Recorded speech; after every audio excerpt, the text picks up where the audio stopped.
Hi, how's it going? I'm Marlena. Thanks for wandering by.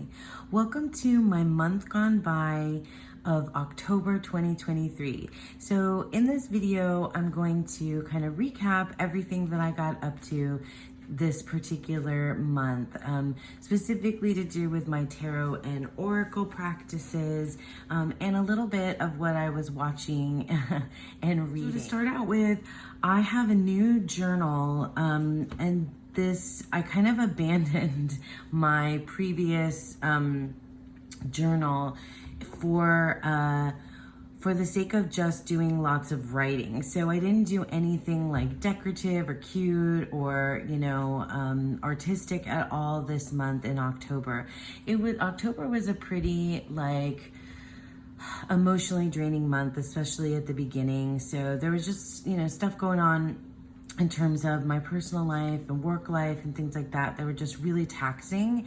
So I had set out though, anyway, without knowing, how things were going to go, to just write instead of do like artsy things or, in my journal. So really there's not a whole lot to show you in here, except just that this is a really pretty leather journal that's like nice and squishy, and I was able to take it like everywhere with me, and I did quite a bit of writing in it. But I did do like my typical kind of, I had to glue this down and it looks terrible, but whatever.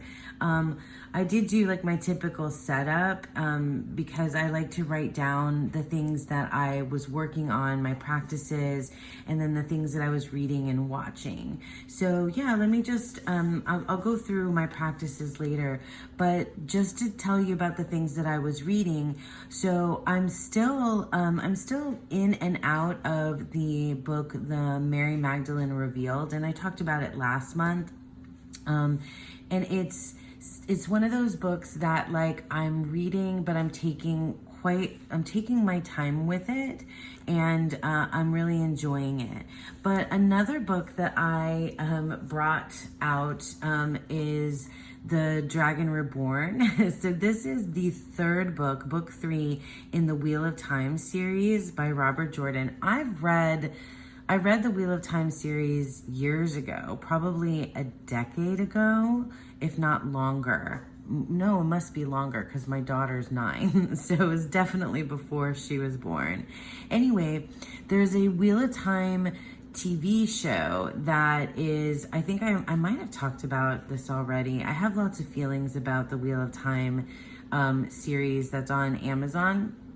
But I watched season 2, all of season 2 of The Wheel of Time, and then I decided I wanted to reread the books. And I kind of skipped through the first 2 books because I've read those first 2 books several times. And I think I've read the first one, The Eye of the World, and the second one, The Great Hunt. I've read both of those at least 2 or 3 times each. So I thought it would be fine to just kind of jump into the book 3, because that's sort of where we are in the TV series. But in any case, the Wheel of Time is one of my absolute favorite series ever. And I have a tattoo. My partner has a tattoo for the Wheel of Time. It's just like everything about it. The world is so huge in these stories, and the characters, there's so many of them that I really love. And so I'm taking my time through this. I haven't gotten very far yet because I give myself like 15-20, there's like a 15-20 minute window every morning. It's sort of like my in-between time when my partner leaves for work and before I wake up my daughter to get her ready for school. I have this like 15-20 minute window where I can have my cup of coffee and I can read.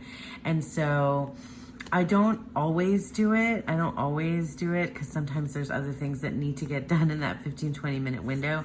But I've been, slowly going through, and I'm giving myself some grace with how slowly I'm reading this, because I think it's because I want to enjoy the process. I want to enjoy the reading. I remember reading this series before and just being, because at that time I wasn't waiting for new books to come out. The whole series was available already to me. So I was just like kind of eating them up to get to the next one. And this time I'm going much more slowly. So anyway, I'm really enjoying reading The Dragon Reborn. So I always watch lots of different shows and things, but I just put some of the highlights here. And because it's October, we do Halloween themed, movies and TV shows. So one of the ones that my daughter and I binged was The Simpsons, like the entire series. There's like 30 something of them, of The Simpsons Treehouse of Horror. So we definitely watched that. I grew up on The Simpsons. Like, I'm definitely stuck in the 90s. I'm obviously rereading a series from the 80s and 90s, and I'm rewatching shows from the 90s and maybe early aughts in here too. But anyway, I love The Simpsons Treehouse of Horror. The earlier ones, in my opinion, are the better ones, and then it started getting kind of bizarre, but funny, but still like bizarre towards the end. Because The Simpsons series ran, I think, until this year. This was the last season of The Simpsons, which like blew my mind. I didn't actually really realize that, because I had not seen all of the Treehouse of Horror. The ones that I remember are the ones from when I was younger. Anyway, so my daughter, I don't know if this is good or bad parenting to watch Simpsons with your kid, but we did, so whatever. Anyway, yeah, so the Treehouse of Horror, like, absolutely love it. Anyway, another Halloween-y type thing that we always watch. So I'm a huge fan of the Ghostbusters movies, and especially the first Ghostbusters. It's just something with my siblings and something from growing up that I absolutely love. And so my daughter and I always watch Ghostbusters every year for around this time. So we watched the first one. We didn't watch the second one, but we watched the first Ghostbusters. And I gotta say, like, literally every time I watch it, I enjoy it just as much as if it were the first time. I've been watching the show, rewatching the show Felicity. And Felicity, I don't know if you guys know about it, because it's an older show. It came out around the time that I was in college, so like end of 90s, early aughts. Felicity is one of those shows, kind of like Gilmore Girls, that's just like a comfort show for me. And I tend to watch that type of thing around this time of year. So Felicity, Gilmore Girls. I like to rewatch like all the Jane Austen book movies, and like Little Women, things like that. I mean, period pieces, and then also these like kind of cozy shows from my youth I like to watch around this time of year. But Felicity is it's a terrible, I guess it's a terrible show, but it's a really good show. Oh, My So-Called Life, that's another one that's in that kind of genre. But I love the show. I mean, the first two seasons are probably my favorite, and then it gets a little bit like I'm not done with it yet. I've been watching it, but like it starts to get not as good in the last couple seasons, and then the very last season is very strange what ends up happening, because like Felicity ends up time traveling. Anyway, you might remember the whole hubbub about Felicity's hair. So Carrie Russell with this long curly hair, and then she like chops off her hair after she breaks up with her boyfriend, and that was like a big thing. It was like a huge thing at that time. Anyway, so Felicity, I've been enjoying. It's just been like giving me an opportunity to like just kind of reminisce and be nostalgic, and also look at college life from a different lens now that I'm so much older. But I've rewatched that show many times, so it's one of those just kind of comfort shows. And then the other show that I watched that I've been watching is Love is Blind. And this is something that my friend Lisa, you may know her, Lisa Pepez, that Lisa Pepez and I have been doing now for like the last, I want to say, a couple of seasons that we've been doing this. So what we do is we watch Love is Blind. We watch on our own all of the season, and then when we get to the part, and we talk and text about it, and then when we get to the very last episode or episodes where they do the weddings, and it's the premise of the show, if you don't know, is that these couples, they test the theory whether or not love is blind. So they date in pods where they cannot see each other. So they get to talk to one another and get to know each other, and they go on different dates with different people. They rotate through different folks and date them over like a really short course of time. And then they, if they have fallen in love, then they propose, right? And so then we move through with them after they've proposed. When they finally meet each other, then they have this like series of time where they do like a little kind of like honeymoon-esque type time where the couple is just them on this, like, you know, usually it's like this tropical vacation location. And then they get to meet, then they get to like go into their real lives with one another. So the couple will meet each other's family and friends and things like that. And then all leading up to a wedding. And then the wedding episode is when they actually walk down the aisle, and at this point, they decide whether or not they're really gonna say I do or not. So that's kind of how the show works. What Lisa and I like to do for that wedding episode is we like to watch together, buddy watch, and pull cards when the folks are up to the altar, and they decide whether or not they're going to get married. So we pull cards on them. And this season we hated Lisa and I kind of hated everybody except for one couple. And it was weird because this time there was only one couple that was gonna get married or not. No, there were two. It was just two couples that they were deciding that made it to the actual altar. And then, oh, I'll show you the deck. Whoops, I should have been doing that. So yeah, sorry. So the deck that I use for this practice, for pulling cards right before they get up to the altar and decide whether or not they're gonna say I do, I use the Sun and Moon Tarot. And this time, okay, so sorry, here are the backs.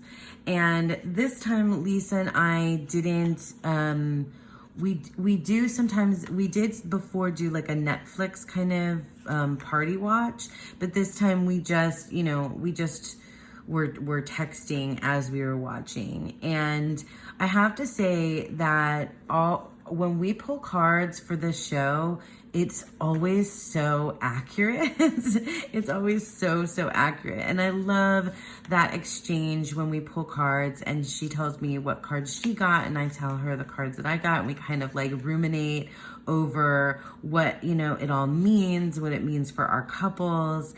I chose this deck because this is like my cartoon Thoth deck.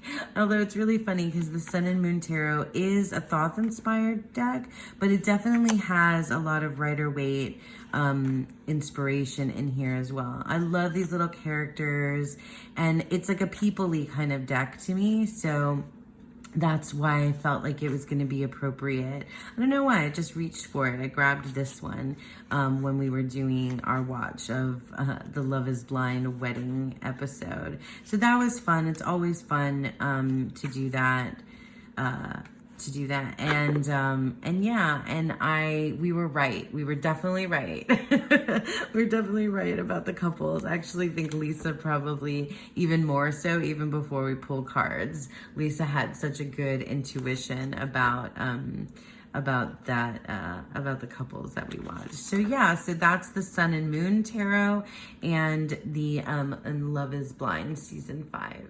So speaking of another show that I'm buddy watching with a friend of mine that you might know is I'm doing an entire Star Trek like binge-a-thon that I started a couple of months ago. So those of you that have been like sticking around with me, you might know that I'm currently on, like I'm doing the shows and movies in linear order, and it's slow going, but I don't care. Like, it's for me and it's for fun. So I'm currently still in the OG, the OG Star Trek. And so I'm buddy watching, I didn't write it down, but I've been buddy watching the Star Trek OG series with my good friend, Don Michelle. And we both have this independently produced Star Trek deck. That's the original series. There was a bigger box that I got rid of. So this is the guidebook, which is really good. And then the cards have the actual depictions from, let's see, like I have mine all split up because we've watched 8 episodes so far.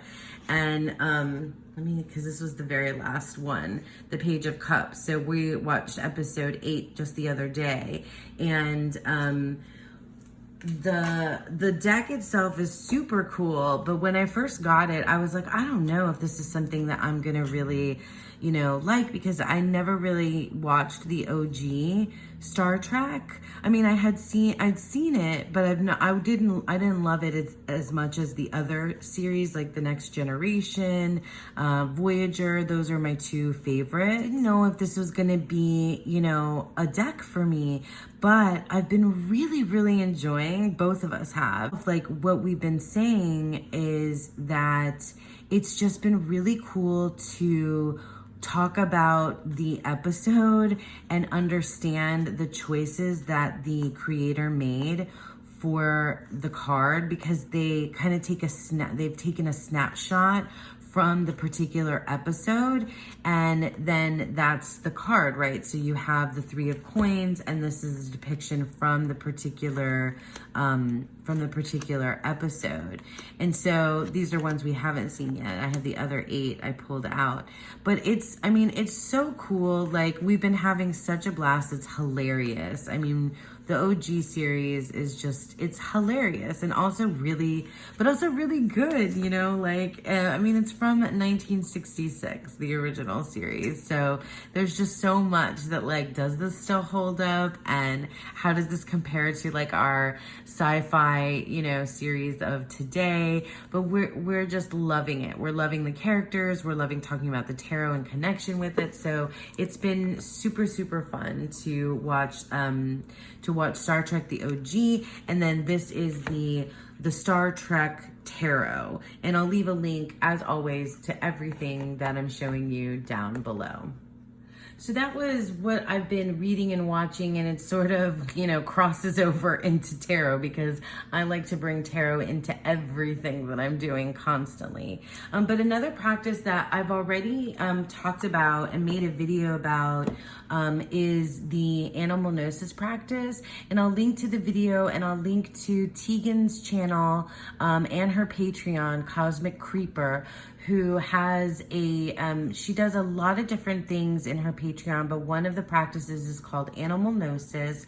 And I did a video all about the vulture, which was the animal that was part of our animal gnosis this particular month of October. But I'm just gonna show you the decks that I used in tandem with that particular practice and reading, just briefly, and talk about these decks. But if you wanna know more about my particular work with vulture, I made an entire video about it, so you can check that out. And I also highly recommend that you check out Tegan's channel if you haven't already, and Tegan's Patreon, because she's amazing. I can never say enough about how much I love Tegan. So the Sovereign Oracle, I've been talking about this deck for months now, and it hasn't left me. Like, I have it with me in my bag all the time. This little deck I like to use it just all the time. I use it with tarot, and I use it by itself, and I just absolutely love it. And it's probably because it's words, So I'll just show you a few. It's a chunky little guy, but it's a very small deck, and it's independent. Here are the backs. And it's just keywords with like 3 different messages that seem a lot of times to be like action items, action steps. Maybe you can read it like, as affirmations, but it is more than just like an affirmation.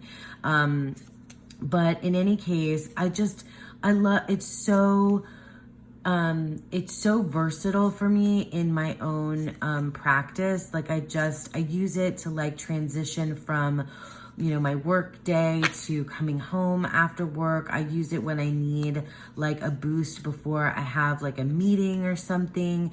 I use it when I read for other people, and I love this deck so much. I so glad I got it. It's just one of those that like has really been so valuable to my practice.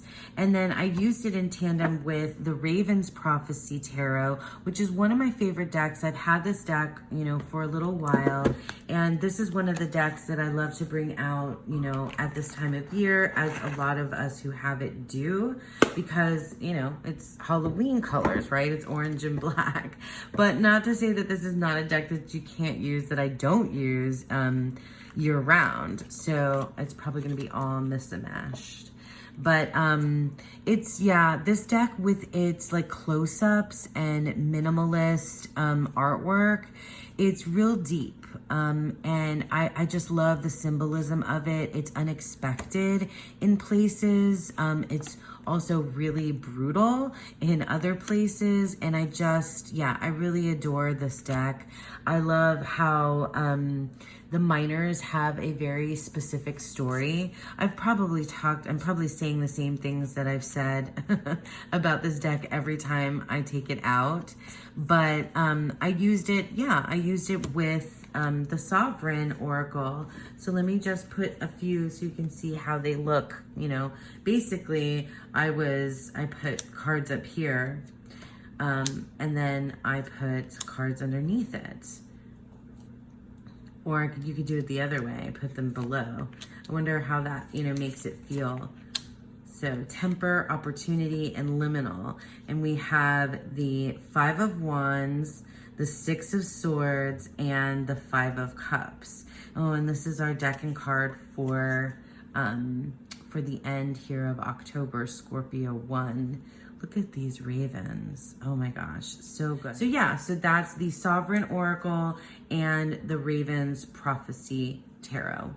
Another practice that I get up to every month and have been is the Deck and Walk. So I've been doing Deck and Walk 2023, as some of you may already know, which is the practice where we're walking through the zodiacal wheel of the year and paying attention to how the zodiac signs are split into 3 parts that make up 10 days or 10 degrees and have associations with the tarot. So in October, we had Libra 2 and Libra 3, and then we also had Scorpio 1. So Libra 2 was the 3 of Swords, and I did a video and created a spread around the 3 of Swords. And then Libra 3 is the 4 of Swords. So I took a break for Libra 3, and I didn't make a video, and I didn't do a spread for that one. I just did, took a break, took a rest, very 4 of Swords inspired. And it was the perfect time for me to do that. And I definitely needed to recharge in terms of getting those things, getting the Decan study and the Decan video, and all that stuff accomplished. So it helped me kind of recharge. But for Libra, because Libra felt like a really people-y type of sign, and the Justice card is the Libra card, and the 3 of Swords, I don't know, it just felt right to bring out this deck, which is the Anna K Tarot. This is mass market, but I believe it is currently out of print. So I picked Anna Kay to do my Libra 3 reading, Libra 2 reading, and it was because, like I said, it's very people-y. This is a deck that I like to use when I'm thinking about my interactions, you know, with other people. And yeah, I really thought a lot about the Three of Swords, and that was a good, that was a good practice, that video where I, you know, talked about what the Three of Swords now means to me in terms of the sorrow of the mind. And yeah, I really enjoyed using this particular deck for Libra. And I think it speaks to Libra in terms of like Libra's, I don't know, Libra's like felt to me like it had a lot to do with working through things with other people. I mean, and maybe that was just like my mindset at the time.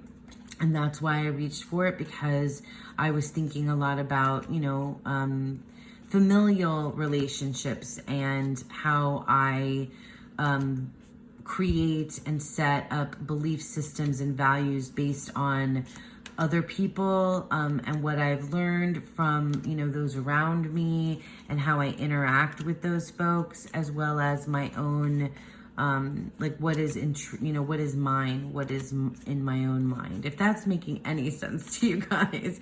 But yeah, I really love the Anna Kay. This is one of my go-to decks in terms of people, you know, people, interpersonal relationships, and family, especially close family and close friends, and what I need to think about in that. And this little they're just comforting, they're helpful, it's very straightforward. This little like village, these folks, I feel like, you know, they feel like friends, and it's just one of the decks that I really like to use in those cases. So yeah, so that's the Anna Kay Tarot. And so also for my Decan readings this month, for Scorpio, I just literally did my reading on camera and posted that video. And these are the 3 decks that I used: the Magical Botanical Oracle, the Abyssal Tarot, and the Klimt Tarot. So I won't spend too much time flipping through these, although I could, because it's such a beautiful combination. But the Abyssal Tarot and the Klimt Tarot and this Magical Botanical Oracle they really resonated for me for Scorpio season, and in particular for this reading, because of the beautiful underwater photography and sensuality of the Abyssal Tarot. And because the Klimt Tarot is so melancholic, so moody, and it has, you know, these dark undertones, and this, you know, this beautiful gold. It's so good. And then I really loved punctuating that particular reading with this Magical Botanical Oracle, which I am getting to know. Like, I haven't used it extensively, and I'm getting to know it. But yeah, I really, really do love this combo of decks together. Look, here's our Death card, which is the Scorpio card in the Klimt Tarot. So cool, so beautiful. So yeah, let me just do one more flip through these, and you can just, yeah, you can see how stunning this particular deck family goes, just aesthetically, but also for me, the mood and the emotion that comes through these 3 was really, really perfect for Scorpio 1, and for the specific reading that I did, which was all about navigating loss. So yeah, so that was my Decan practices for Libra and for Scorpio. For Scorpio with the Abyssal Tarot.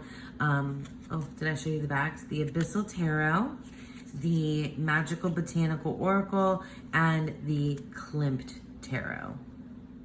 So another practice that I've been really enjoying this month is the hashtag Bewitched seasonal spread by Antoinette Tarot and Jewelry. So Antoinette, I love her.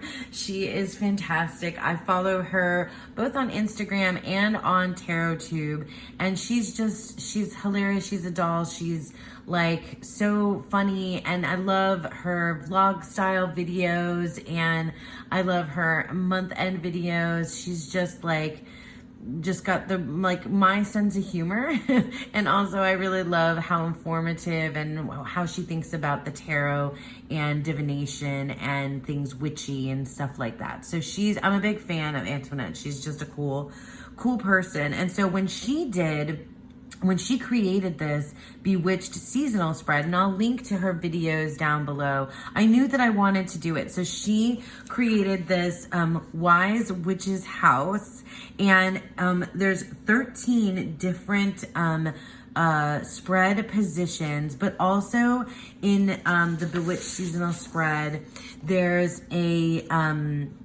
and there should be different colors if you printed it out in color, but I didn't. There's different, so each spread position links to one of the areas on the Wise Witch's house or around the Wise Witch's house. And then also she made suggestions for witchy or other kind of herbal or energy practices or different things to do alongside it. I mostly just use this with tarot, but I really love to hear and watch other people share their witchy practices or energetic practices or things that they're doing with with herbs and spices and food and symbols and all different kinds of fun stuff. And I've been having such a blast. I've been posting all of my my readings with this Wise Witch's House on Instagram. So if you follow me at Marlena Teresa Tarot on Instagram, you can see what I've posted there. But I've been using 2 main decks, and then I added in a couple others. But I've been using the Halloween Tarot in a Tin, and I've been using this deck, Tarot Nuages, as well. So I'm sure most of you have seen this little guy, and I'm just gonna flip through a little bit of it. This Halloween Tarot in a Tin. It's one of my favorites. I love bringing this out around Halloween. It's perfect. And I've been using it every year around Halloween. There's so much more to it than just a Rider-Waite-Smith Halloween deck. It's more than meets the eye. And I really enjoy it for that reason. I love that it's we, and that it, can come with me everywhere. But I've been doing this practice on the weekends. So I've been doing other things throughout the week. And then this has been, one of my practices that I've been doing during the week. And so I've been pulling 1 or 2 cards from the Halloween Tarot to answer one of the spread positions. And then I've been using this deck, Tarot Nuages, which is so dark but so cool. It's this whole world in the clouds, which I learned that's what nuages means. But there's these gremlin creatures and mushroom cap creatures, and there's fairies and gargoyles. Each of the suits has a different creature. There's these penguin guys for the cups. Everything is always turned incorrectly in my decks. Sorry. But I love this cast of characters here in this deck. And it really just worked. It worked and gave me all the vibes. If you look at that Hermit, I think I always stop on the Hermit when I'm flipping through this. This is one of my favorite decks that was really unexpected favorite. Look at the Star card. I love the colors. I love the town. I love all the vibes. So I used these 2 or this, yeah, mostly these two together in tandem. Here, let me put this over here so you can see kind of how they kind of like work together. And then recently I pulled in a couple other decks for this particular practice, which Antoinette, like if you watch her videos, she's got a jillion different like deck suggestions. She goes through each of the prompts. She gives you ideas. She does like sample readings. So you can go watch her videos for that, so that you can find out more. But like it's so cute. Like the whole thing is so cute. I also brought in Seasons of the Witch Mabon, because you know the colors here are very Halloweeny, right? And so this deck I used a lot last month. And you guys have seen this deck. I mean, it's made the rounds. This whole Seasons of the Witch series, I'm totally bought in. Like, if they were marketing to a certain demographic, then that's me. I definitely am, you know, the type of person that is interested in a deck series like this. And I always say, or not always, but I've been recently, because I recently found out that one of the creators of this series is Cuban. So I just like love supporting. I don't know of any other Cuban tarot or oracle deck creators. So I've got to support, you know, my peeps. But yeah, I absolutely love this series. I did spend more time with it in September than I have now in October, but I brought it out, you know, for one of the readings, and I think I'm going to do some more. I haven't finished this whole Wise Witches house yet, but you know, I expected that it was gonna like leak into November as well. But I also brought out one of my favorite decks to use at this time, the Marigold Tarot.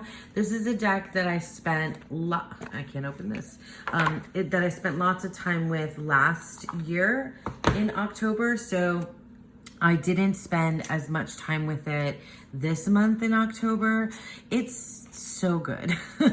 Like, I love just kind of sinking into the images when there are the skeletons to take a look at, how they're interacting with each other, how they're interacting in general. The minors tend to be more pippish, but there's something about them that draws me in. Oh, there's my Chariot. I love this card. But there's, you know, there's definitely things to work with in terms of like the directions of things, or it makes me like kind of lean back into my numerology. The rings are pentacles in here, but everything else I think is the same. I love the court cards in here. Yeah, it's just like, I had this whole thing with these sunflowers and this Nine of Wands and like which way they were facing.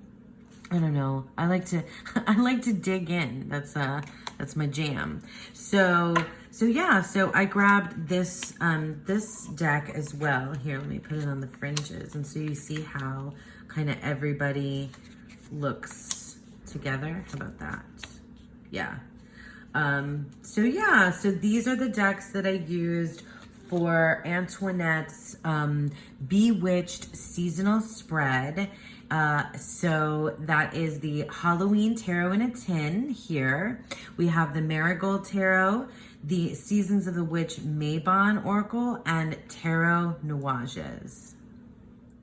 Okay, so now let's talk about the practice that is really at the heart of my month every month, and the practice that really kind of it defines it defines like how I interact with my other practices, because this is the Monthly Medicine by Dawn Michelle. And I don't know, this is at the very core and center of my practice. And so like all the other things that I do are on the fringe, and they sort of cross over, and the themes kind of move throughout my month, but like the monthly medicine is, you know, the main thing that I do. And so it's a monthly practice that is created by Don Michelle. It's guided and structured, and yeah, and so each week has a different theme. And this particular month, the theme was ghost stories. And so it was so cool the way that she wrote it. It was a narrative, and there was this restless spirit or unnamed friend who you walked through the entire month with. And each week, the theme around, you know, like ghost stories and like Halloween season and spooky season can be fun and lighthearted, and they can also be deep and introspective and, you know, shadowy. And this one really lined up with what I had going on in my personal life and helped me a lot. It helped me quite a bit. But I'm going to walk you through the decks that I used. So for the first week I used these 3 decks: Poe Tarot, the Seasons of the Witch Samhain Oracle, and the Darkness of Light Tarot. The Seasons of the Witch Samhain is, you know, again, one of those decks that I'm totally in love with. It's a deck that I've had for a few years now, a couple years now since it came out, and I use it all the time. And I adore it. The themes in there are just perfect for this time of year. I like to use it seasonally, but I could definitely see how you can use it throughout the year. The Poe Tarot is, I love the backs. This is my kind of Poe Tarot. There's another one, but this is my jam. I love the black and white. I love that it has excerpts from Poe's writings in it. And while I didn't use this deck as much as I thought I would this month, it was still really good. And still, it really worked well, you know, in terms of these particular readings that I did for this week. This is the Darkness of Light Tarot. It's essentially, these are dogs, huh? I'm not sure I love the backs, but it's essentially a Rider-Waite-Smith clone, but it's so much more than that, and it really stands true to its name, the Darkness of Light, because paying attention to where the light hits in this deck is part of what I think reveals the card's meaning as you go through it. I love the pops of color in that, you know, are particular to the suits. And I just, yeah, this combo and this very first week were just the entire month. Like, I can't even really say without talking about it as a whole, because each week built, you know, upon the next week. And it was very, just really illuminating. Some really difficult work too. Some really deep, heavy, difficult work. But it was really good. That was my very first week of monthly medicine with the Poe Tarot and the Seasons of the Witch Samhain Oracle and the Darkness of Light Tarot. So the following week, the second week of the monthly medicine, we went from this graveyard into the restless spirit, and I wasn't planning to work with these decks. And then it just happened, and really something, you know, happened that I was not expecting, and I was connecting with the memory or the spirit or both of my grandfather who passed away about 20 years ago, my maternal grandfather. And so this particular week, oh, I forgot, I also had this one in with this deck family. So I spent a week just not just with the monthly medicine, but with literally every reading that I did was with some combination of these 5 decks. So instead of like taking up an inordinate amount of time going through each one of them separately, I'm just going to kind of take everybody out of their bags and show you what this 5 deck family looks like together. Okay, so here's the family together. And so I'm obviously a person who likes to use on occasion, I mean, often though, a lot of different decks together. And so this is the configuration that I mostly ended up with, even though Dawn has like spreads and spread positions for the monthly medicine. I sort of added or subtracted wherever I needed to. But so this is the chakras, the Feel Your Chakras, and Andy has different versions of this deck, but this is the vintage one that was like handmade and she sent to me. And this is like really like the focal point, right? So I love and with compassion. So it's the heart chakra balanced. And then here we have, so each of the cards is set up this way. Oh, did I must have. I did. After I used this, I put everything in chakra order. So you're just going to see the heart chakras here, but that's fine. And then over here is the Fallen Angels Oracle. I love this deck. It's intense. And this time I didn't use the guidebook much, but the guidebook talking about the demons or fallen angels and kind of their story a little bit in there was something I've done before. But I just really loved the look of it, and it just felt like the voice that was coming through this particular configuration, this particular deck family was very, very like get yourself together, but also incredibly like comforting and funny. Also, I don't know, it's also just really very connected to things that have passed, memory and loved ones who have passed and ancestry and all of that kind of stuff was coming through. So down here, this is the Tarot of Feeling, and it's a photographic deck. She also put the messages, the card meanings, divinatory meanings on the back. I'm not sure. Oops, I don't think that this deck is available, but I'll leave you links to Andy's shop down below. And then the Oracle of Oddities. I know that this is out of print, but I think you can still get this deck. You can still get this deck from some tarot shops and tarot like metaphysical stores online. So this deck is so good.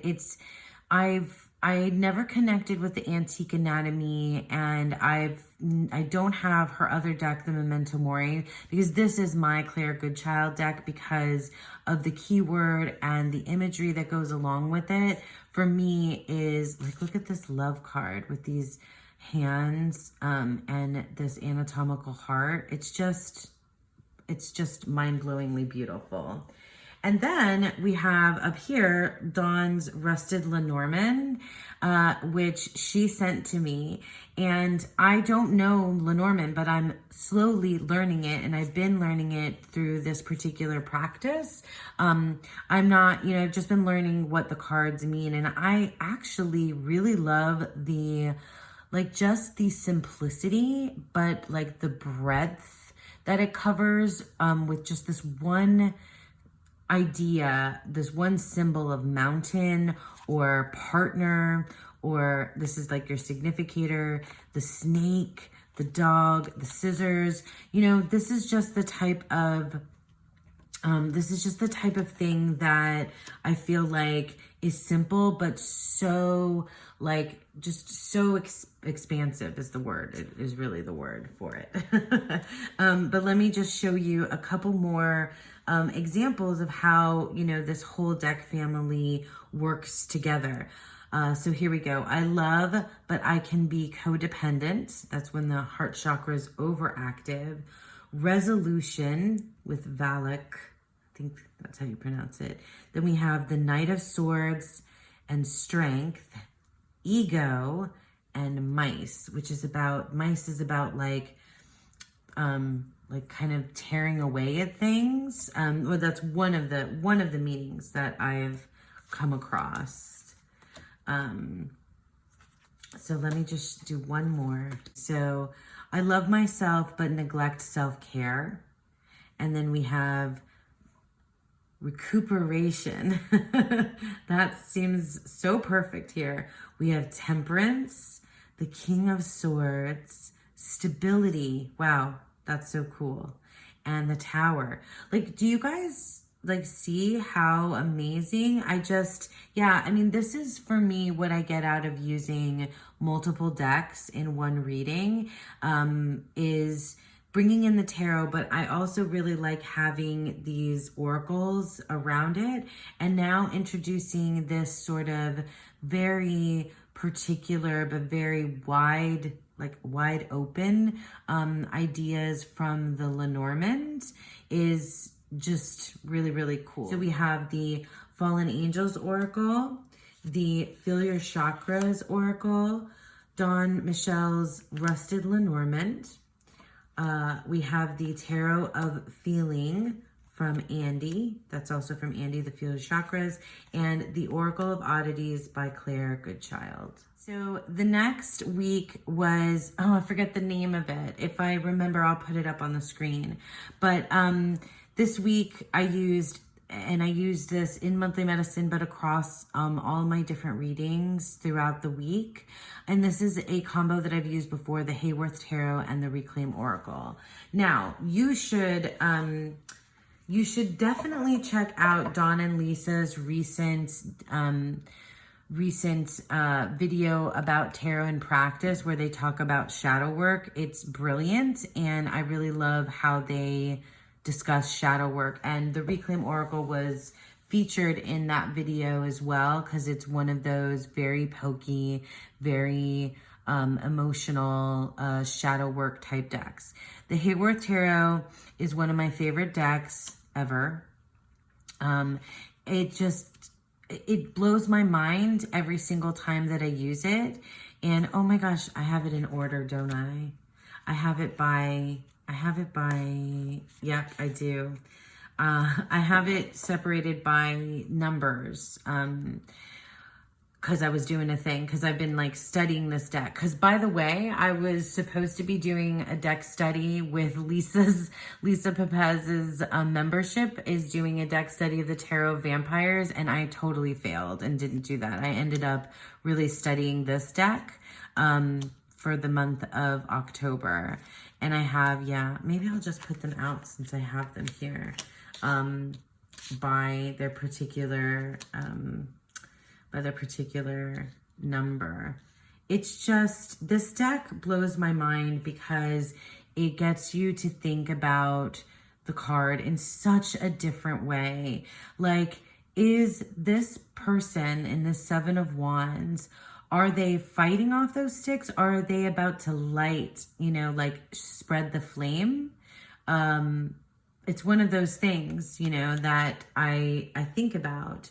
The Six of Cups, by the way, too, I should talk about this in my next Decan video, is amazing. The way that it's like looking back on yourself and this shadow inky version of yourself. Like, this encapsulates for me the idea of like childhood, anything. I mean, like looking back on who you are, who you were. I just can't even, like, it's just so good. Like, here's the Seven of Cups, Seven of Swords. Like, they've stolen these swords and their severed hands are still holding the swords that are in the ground. Like, come on. And this Six of Swords, I should probably just do a deep dive of this whole deck. But this Six of Swords, like, is there water? Is this sand? Like, they're moving, but it's not, but they're not, are they? Like, what's going on there? And it just kind of reinvents the idea of the particular card in such a cool, freaky, kind of scary way. Not all of them are. Like, this Eight of Wands isn't that scary. This Eight of Cups, like, the way that, what is that? Is that smoke? Is that like a tentacle? And it's coming out of this cup and reaching across and like going in front of the figure that's walking away. What does that mean? Like, and in context of a reading, like, I just find it so cool to dig into this stuff. Like, look at this Eight of Swords. And does she have eyes underneath there? Can she see? Does she even have a face at all? It's intense. Like, look at this Eight of Pentacles where he's digging in, but is he? But he's inside the hole. Like, are these real? You know, it just makes you kind of like question so much, like reality, like what is going on, you know? What is happening? This Nine of Swords, I always think of it as like, are they levitating? Are the swords keeping them in place? Is it that fear and anxiety that is kind of making you, forcing you to navigate the world that way? The shadow, like, or a like more scary, like undercurrent, you know, meaning to the cards is just sort of comes through. And then you have, you know, coupled with the Reclaim Oracle, which is even the most positive words, trust, stability. Did I separate this? No, I didn't. Okay, I thought I was thinking about separating it into like piles of negative, positive, and neutral cards.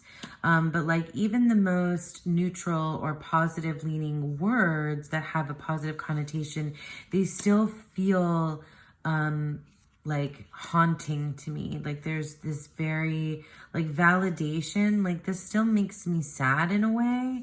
And it might be just like me, but I know that others have had this like, you know, kind of reaction to this particular deck. These characters are really speaking directly to like a part of myself that is in pain, you know, like that has in pain, has dealt with emotional pain, maybe even physical pain, emotional, mental anguish, you know, all of those things. Like this deck really speaks to it. And so the work that I do with these two decks next to one another is very deep. I mean, it might seem really painful, but it's also really healing. See the color story too really works. It's just, I mean, I don't know why, it just does really work for me, but I should probably, let me know if you want me to, I should probably just do like a walkthrough and deep dive of the Hayworth Tarot, because I can talk about it for a long time. I could talk about it for a long time. I mean, these two decks together in combination are such a powerhouse. I feel like don't go into this work lightly if you're going to use the Reclaim Oracle and the Hayworth Tarot. I think for me, it's the right time, you know, the right time of year, the right particular week that it worked for me. And even though it was really investigative, emotionally investigative, self-healing type of work, even though like this gruesomeness and this like haunted feeling was very present, it was still really worth it for me and very healing. So yeah, so that's the Reclaim Oracle and the Hayworth Tarot. Okay, so the last week of monthly medicine, I did something completely different. And the theme kind of drove me there, but all of the work that I was doing earlier in the month that was really heavy and very emotionally taxing led me to a space where I needed to be uplifted and to kind of revert, like come out of my head and heart and into my body. And Mary Magdalene is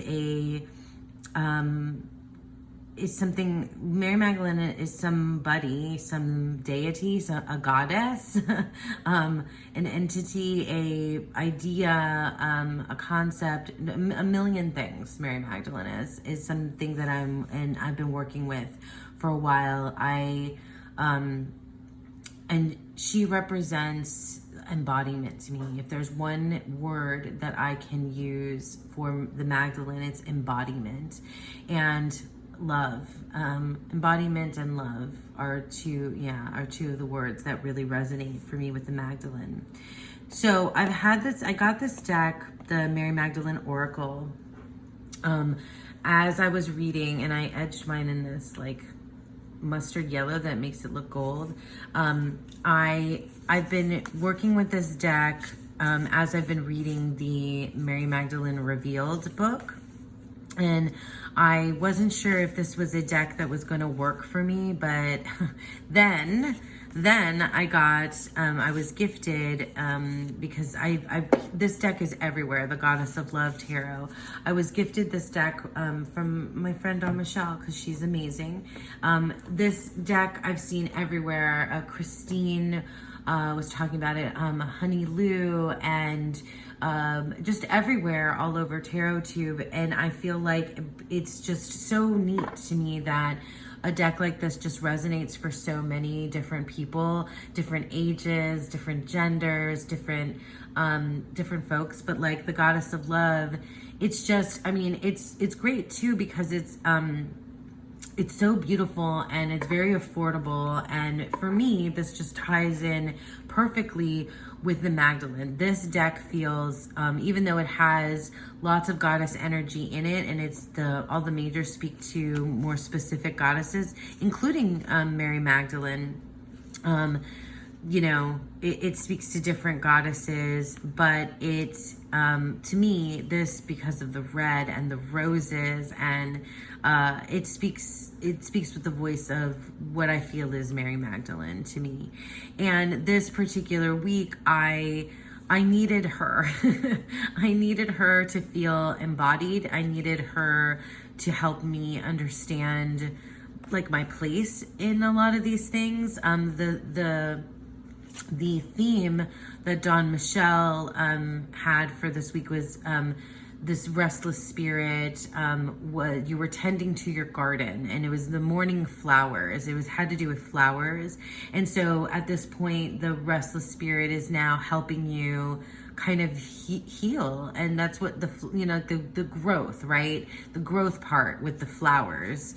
And that's what this deck really felt keyed into for me, with its imagery, with the red, with its connection to Mary Magdalene.